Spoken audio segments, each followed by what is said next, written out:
ఢిల్లీలో చోటు చేసుకుంటున్న రాజకీయ పరిణామాలపై బాపట్ల టీడీపీ ఎంపీ మాజీ ఐపీఎస్ అధికారి కృష్ణప్రసాద్ కీలక వ్యాఖ్యలు చేశారు. సోనం వాంగ్చుక్ నిరసనల వెనుక విదేశీ నిధుల అంశం ఉందని ఆరోపించారు. పార్లమెంట్లో బిల్లులు ప్రవేశపెట్టడం అడ్డుకునే ఉద్దేశంతో ఈ పరిణామాలు జరుగుతున్నాయంటున్న కృష్ణప్రసాద్తో మా నేషనల్ బ్యూరో చీఫ్ కళ ఫేస్ టు ఫేస్. ఢిల్లీ వేదికగా ప్రస్తుతం ఉండేటటువంటి సీజేపీ పార్టీ చేస్తున్నటువంటి ధర్నాలతో దద్దరిల్లుతున్నటువంటిది. ఇటు ఏదైతే ఇండియా బ్లాక్కు సంబంధించినటువంటి పార్టీలు ఒక్కొక్కరుగా వచ్చి జంతర్ మంతర్లో ఉండేటటువంటి సీజేపీ పార్టీకి ధర్నాలో పాల్గొంటూ మరింత కూడా దేశ భద్రతకు కూడా ముప్పు తెచ్చే విధంగా రెచ్చగొట్టేటటువంటి వ్యాఖ్యలు ఒకవైపు చేస్తూ నిన్న అర్ధరాత్రి దాదాపు 4 గంటల వరకు కూడా ఒక ఐపీఎస్ అధికారిపై దాడి, ఇటు పోలీసులపై దాడులు దాదాపు 25 రోజుల నుంచి జరుగుతున్నటువంటి ఇటు నిరంతర ధర్నాలతో దద్దరిల్లుతున్నటువంటిది. మరొకటి పార్లమెంటు మార్చ్ అంటూ కూడా 1000 మందిని కూడా తీసుకొచ్చి పోలీసులపై దాడులు ఒకవైపు.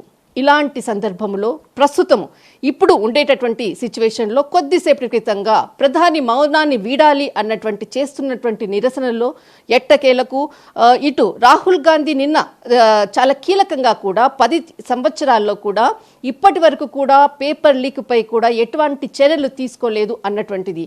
మరొకటి ప్రధాని నరేంద్ర మోడీ హౌస్ ముట్టడి, ఇలాంటి పరిణామాలన్నీ కూడా జరుగుతూ ఉన్నటువంటిది ఢిల్లీ వేదికగా. అయినా కూడా ప్రధాని కానీ ఇటు ఎన్డీఏ కూటమి కానీ ఎక్కడా కూడా యువత భద్రతే ముఖ్యం అంటూ కూడా, ఎందుకు నేను ఈ వ్యాఖ్యలు చెప్తున్నానంటే గ్రౌండ్లో ఉండి నేను చూశాను. ఎక్కడా కూడా పోలీసులు ఇటు యువకులపై దాడులు చేసేటటువంటిది కూడా ఎక్కడా కూడా వాళ్ళని చాలా లోపలికి వెళ్ళే విధానం కానీ వాళ్ళని బయటికి వచ్చేటప్పుడు కూడా చాలా వాళ్ళని పంపించేటటువంటిది కూడా చాలా కూల్గా ఉన్నటువంటిది. కానీ నిన్న చేసినటువంటి కెనాట్ ప్లేస్లో యువత చేయలేదు, బయట నుంచి వచ్చినటువంటి కొంతమంది అల్లరి మూకలు చేసినటువంటి దాడిలో ఒక ఐపీఎస్ అధికారి కూడా ఇప్పుడు హాస్పిటల్లో ఉన్నటువంటిది. ఇప్పుడు నా దగ్గర అంటే నేను మాట్లాడేటటువంటి వ్యక్తి కూడా ఒక పోలీస్ డిపార్ట్మెంట్ నుంచి వచ్చినటువంటి వ్యక్తి, బట్ ఇప్పుడు ప్రజెంట్ పార్లమెంట్లో ఒక ఉన్నత హోదాలో ఉన్నటువంటి వ్యక్తి. కానీ నేను ఒక పార్లమెంటు ఉన్నత హోదాలో ఉన్నటువంటి వ్యక్తిగా సార్తో నేను మాట్లాడట్లేదు. బట్ ఇప్పుడు చేసేటటువంటి అల్లర మూకలు ఇలాంటి వాళ్ళు దేశ భద్రతకు ఎలా చొచ్చుకొని వస్తారు, రాజకీయ పార్టీలకు వాళ్ళకు ఎలాంటి అండదండలు ఇస్తారు అన్నటువంటి అంశంపైనే ప్రధానంగా నేను ఇటు కృష్ణప్రసాద్ తెనేటి గారు మాజీ ప్రధాన ఐపీఎస్ అధికారి, ఫస్ట్ ఆఫ్ ఆల్ ఇప్పుడు మనకు బాపట్ల నియోజకవర్గానికి కూడా MP. First of all sir, good morning sir. Sir, నేను చెప్పినటువంటి ఏదైతే ఇంట్రడక్షన్ సార్, దాదాపు ఒక 6 రోజుల నుంచి జంతర్ మంతర్లో నా కళ్ళెదురుగా అంటే యువత కొంతమంది ఒక 30% ఉంటే ఒక 70% బయట నుంచి వచ్చేటటువంటి అల్లరి మూకలు రాత్రి 7 గంటలు కాగానే తాగి డ్రింక్ చేసేసి బయటికి వాళ్లతో కలిసి రాత్రిపూటన అల్లర్లు చేసి ప్రశాంతంగా ఉండేటటువంటి ఢిల్లీని పొల్యూషన్ చేసినటువంటి పరిస్థితి నా కళ్ళెదురుగా ఉన్నందుకే నేను ఈ విధంగా వ్యాఖ్యలు చేయడం జరిగింది. ఇలాంటి వాళ్ళు ఇలా ఏదైతే చేసేటటువంటి నిరసనలపై మీరు ఒక ఐపీఎస్ అధికారి మాజీగా అంటే ఒక పొజిషన్లో ఉండి ఎంతోమందిని చూసింటారు, దీనిపై మీ కామెంట్ ఏంటి సార్? ముఖ్యంగా ఏంటమ్మా, ఇప్పుడు ఏదైతే విద్యార్థులు నీట్ పేపర్ లీక్ అయింది అని నిరసనకి దిగారో, అది నిరసన దిగడము, నిరసన చేయడము, ప్రకటించడం అనేది వాళ్ళ హక్కు. అట్లాంటిది వాళ్ళు పీస్ఫుల్ ప్రొటెస్ట్ అంటాం. పీస్ఫుల్ ప్రొటెస్ట్కి దిగి వాళ్ళ వాయిస్ వినిపించడం అనేది కరెక్టే. కానీ దాంట్లో వాయిలెన్స్ ఎలాగొచ్చింది, ఎందుకు వచ్చింది అనేది ఇక్కడ ఇష్యూ. ఇప్పుడే ప్రధానమంత్రి గారు మెసేజ్ కూడా ఇచ్చారు, స్టేట్మెంట్ కూడా ఇచ్చారు. ఫాస్ట్ ట్రాక్ కోర్ట్ పెట్టి న్యాయం చేస్తానని. ప్రభుత్వం ప్రతి క్షణము స్పందిస్తూ ఉంది. నీట్ ఎగ్జామినేషను మళ్ళీ కండక్ట్ చేశారు. 20 లక్షల మంది పిల్లలు నీట్ ఎగ్జామినేషన్ రీఎగ్జామినేషన్లో రాస్తే 11 లక్షల మంది క్వాలిఫై అయ్యారు. 55% కంటే ఎక్కువ మంది క్వాలిఫై అయ్యారు. సో ప్రభుత్వం చేపట్టే చర్యలు ప్రభుత్వం తీసుకుంటా ఉంది, సమయస్ఫూర్తిగా తీసుకుంటా ఉంది, ఇంకా చాలా ఫాస్ట్గా తీసుకుంటా ఉంది. ఇంతకుముందు ఎన్నడూ ఇలా జరగలేదు. పేపర్ లీక్ అనేది జరగకూడదు, నాట్ కరెక్ట్. పేపర్ లీక్ అనేది రాజస్థాన్లో జరిగింది, కర్ణాటకలో జరిగింది, తమిళనాడులో జరిగింది. అది జరగకుండా చూసుకోవడం అనేది అది చాలా ఇంపార్టెంట్ అంశం. ఈరోజు ప్రధానమంత్రి గారు అదే మెసేజ్ ఇచ్చారు. ఒకవేళ జరిగితే వెంటనే మళ్ళీ స్పందించి రీఎగ్జామినేషన్ పెట్టి పిల్లల యొక్క భవిష్యత్తు పాడవకుండా మళ్ళీ వాళ్ళు కాలేజీల్లో జాయిన్ అయ్యేటట్టు ఏర్పాటు చేసే బాధ్యత ప్రభుత్వాన్ని ఈసారి ఎన్డీఏ ప్రభుత్వం ఖచ్చితంగా చేసి చూపించింది. మరి ఇప్పుడు జంతర్ మంతర్కి వద్దాం. జంతర్ మంతర్కి విద్యార్థులు వచ్చారు, నిరసన తెలుపుదామనుకుంటున్నారు. నేను మిమ్మల్ని అడుగుతున్నాను సూటిగా, విద్యార్థులు నిరసన తెలిపడానికి వచ్చినప్పుడు పీస్ఫుల్గా నిరసన తెలపడానికి వచ్చిన విద్యార్థులు కరెక్ట్గా పోలీస్ అధికారులు ఎక్కడున్నారు అని చూసి 118 అధికారులని, హోంగార్డులని, పోలీస్ కానిస్టేబుల్ వారు, హెడ్ కానిస్టేబుల్ వారు, ఐపీఎస్ వారు, పోలీస్ వారిని టార్గెట్ చేసుకుంటూ 118 మందిని గాయపరిచారు. విద్యార్థులు చేసే పని ఇది? దాంట్లో విద్యార్థులు ఉన్నారా? వీడియోస్ క్లియర్గా కనిపిస్తున్నాయి. ఇటువంటి దుశ్చర్యలకి దిగిన వాళ్ళు విద్యార్థులు కాదు, తెలిసిపోతుంది. అక్కడ గూండాలు ఉన్నారు. అక్కడ ఈ గూండాల్ని ఎవరు పంపించారు? ఈ గూండాలకి డబ్బులు ఎవరు ఇచ్చారు? ఈ విద్యార్థులు ఏదో పాపం వాళ్ళ నిరసన వాళ్ళు ఏదో తెలుపుకుంటామంటే వాళ్ళ మధ్యలో దూరిపోయి వాళ్ళ వాతావరణాన్ని వాళ్ళు పాడు చేసింది ఏ గూండాలు ఎక్కడి నుంచి వచ్చారు? వీళ్ళని ఎవరు స్పాన్సర్ చేశారు? ఈ సోషల్ మీడియా వాడారు వీళ్ళంతా.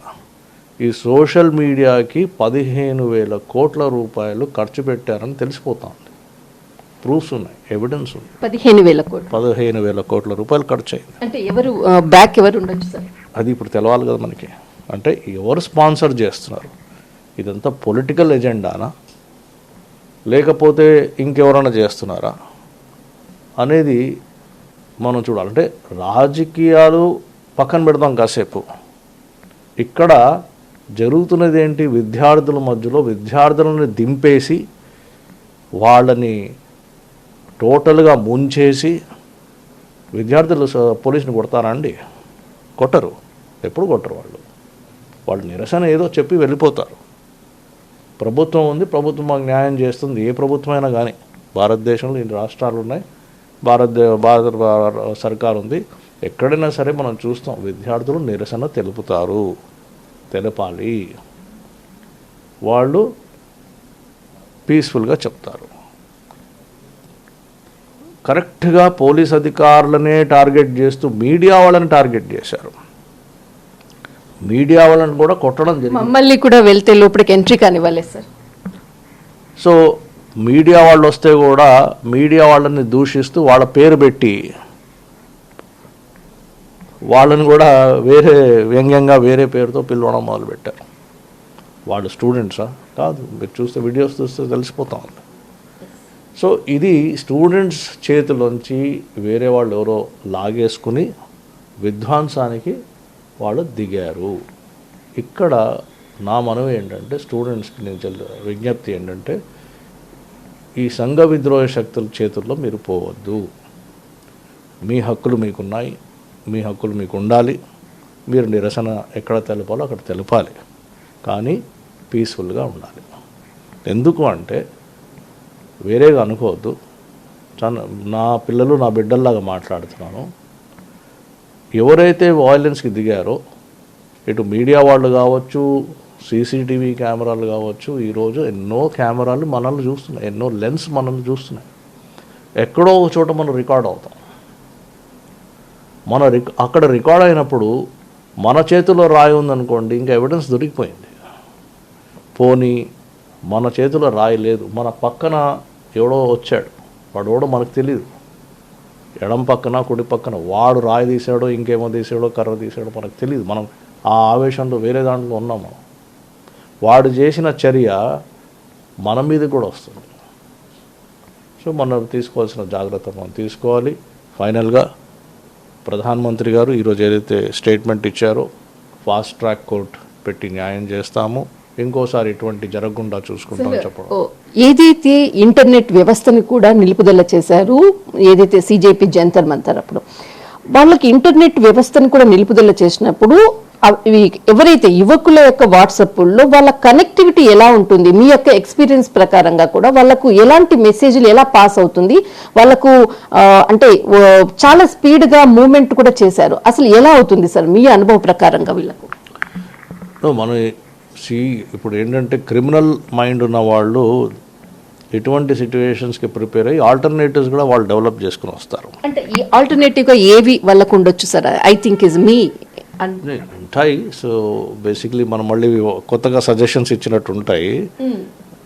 But obviously they have used some alternatives. I know what is that alternative, I will not tell here. But వాళ్ళు దానికి కూడా ప్రిపేర్ అయ్యి వచ్చారంటే there is some criminal mind working. So we have to be careful with that. Sir, ఇప్పుడు ఉండేటటువంటి యువతకు మీకు చాలా టైం అవుతుంది, బట్ ఇప్పుడు ఉండేటటువంటి యువతకు మీరు ఇచ్చేటువంటి సజెషన్ సార్?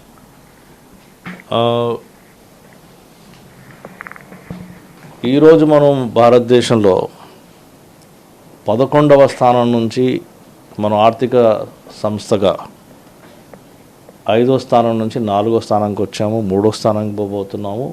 వికసిత్ భారత్ అని 2047కి ఫస్ట్ పొజిషన్కి పోతున్నాము. ఆ దిశలో మనం పనిచేస్తున్నాము. మొన్న ఫ్రాన్స్ పోయినప్పుడు మన ప్రధానమంత్రి గారు అక్కడ ఫ్రాన్స్ ప్రెసిడెంట్ మాక్రోన్తోని స్టార్టప్ ఎగ్జిబిషన్స్ తిరుగుతున్నప్పుడు అన్ని దేశాల నుంచి స్టార్టప్ కంపెనీస్ వచ్చాయి, వాళ్ళు ప్రదర్శనలు పెట్టారు. వాళ్ళిద్దరికీ ఇండియా నుంచి వచ్చిన స్టార్టప్స్ చాలా బ్రహ్మాండంగా కనిపించాయి. అక్కడే వాళ్ళు ఆశ్చర్యపోయి ఏమన్నారంటే అసలు ఫ్యూచర్ ఆఫ్ ద వరల్డ్ మన యూత్ చేతిలో ఉంది. మన యువక వాళ్ళ ఆలోచనలు, వాళ్ళ థింకింగ్, వాళ్ళ ఐడియాస్, వాళ్ళ టెక్నాలజీ, వాళ్ళ స్టార్టప్సే మన భవిష్యత్తు. ఈ ప్రపంచానికి భవిష్యత్తు ఇచ్చేది మన యువకులే అని వాళ్ళిద్దరూ అనుకోవడం జరిగింది. సో అటువంటిది మన మంచి అవకాశం. మన పిల్లలు, మన యువకుల యొక్క భవిష్యత్తు, మన దేశం భవిష్యత్తు. ఆ అవకాశం మనం ఇస్తున్నాం. ఆ అవకాశం పిల్లలు తీసుకుంటున్నారు. ఈ చిన్న అవకాశం వాళ్ళు వదలరు, 2 చేతులతో లాక్కుంటారు, దాన్ని మంచిగా వాడుకుంటారు. మంచిగా ఆ అవకాశాన్ని సద్వినియోగం చేసుకుని ముందుకు వెళ్ళాలని నా సూచన. This is my last question sir. ఏదైతే సోనం వాంగ్చుక్ దగ్గర అనుకోవచ్చు, ఇటు ఏదైతే సిజేపీ పార్టీకి సంబంధించిన వాళ్ళతో కేంద్ర మంత్రులు మధ్యవర్తిత్వం చేస్తున్నారు అన్నటువంటి వార్తలు కూడా వస్తుంది. దీనికి ఎండింగ్ కార్డ్ అన్నది ఎప్పుడైనా అంటే ఈ త్వరలో అవుతుందా సార్? దీనిపై ఎలాంటి చర్యలు తీసుకోబోతున్నారు? అంటే ఇప్పుడున్న పార్లమెంట్ సెషన్లో చాలా ఇంపార్టెంట్ బిల్స్ ఉన్నాయి. విమెన్స్ బిల్ ఉంది, విమెన్ రిప్రజెంటేషన్ బిల్ అనేది, రిజర్వేషన్ బిల్ కానివ్వండి, ఎఫ్సిఆర్ఏ బిల్ ఉంది. అంటే ఎటువంటి ఎఫ్సిఆర్ఏ ఫండ్స్ ఏదైతే తెచ్చారో, ఫారెన్ ఫండ్స్ తీసుకొచ్చి సరిగ్గా సద్వినియోగం చేయలేదు, ఏదైతే కారణం చెప్పి అది చేయకుండా వేరే కారణం చేశారో అటువంటి ఆస్తులని జప్తు చేసే పవర్స్ గవర్నమెంట్కి ఉంటుంది. ఇప్పుడు ఈ సోనం వాంగ్చుక్కి డైరెక్ట్గా దీంట్లో సంబంధాలు ఉన్నాయి. అతనికి ఎఫెక్ట్ పడుతుంది. అందుకే ధర్నా చేస్తున్నాడు అంటారా? ఈ పార్లమెంట్ నడవకూడదు, పార్లమెంట్ దింపేస్తాము, నేపాల్ మళ్ళీ చేసి చూపిస్తాము, ఇటువంటి డైలాగులన్నీ ఆయన చేస్తున్నాడు.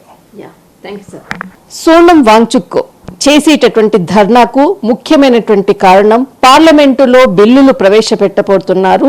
సోనం వాంగ్చుక్ ధర్నా చేయడానికి ఇదే ముఖ్యమైన కారణం అంటూ ఇటు మాజీ ఐపీఎస్ అధికారి, తర్వాత ఇప్పుడు ప్రెసిడెంట్ పార్లమెంట్ సభ్యుడు, బాపట్ల సభ్యుడు, ఇటు కృష్ణప్రసాద్ తేనేటి గారు. దిస్ ఇస్ కళా కెమెరామెన్ రాహుల్తో ఢిల్లీ.